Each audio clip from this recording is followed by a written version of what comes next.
এখানে একটা চিতা জ্বলছে। আমি কোনোদিন সরাসরি দেখিনি কোনো চিতা জ্বলতে, এটাই আমার জীবনের প্রথম।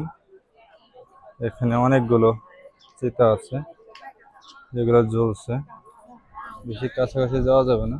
এই পাশে কিছু জ্বলা চিতা আছে, মন্দির ছোট ছোট দেখা যাচ্ছে। আর এটা একটা বয়ে চলা নদী, তার পাশেই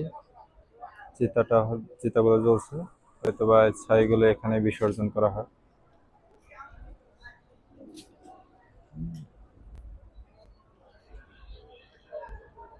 খুবই ভয়ানক দৃশ্য আসলে, খুবই ট্রাইবাল সিন।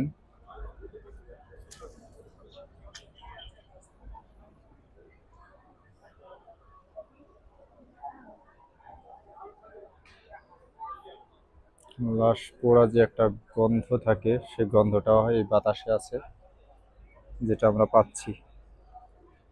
বেশি সময় থাকা যাবে না এখানে, অসুস্থ হয়ে পড়বো।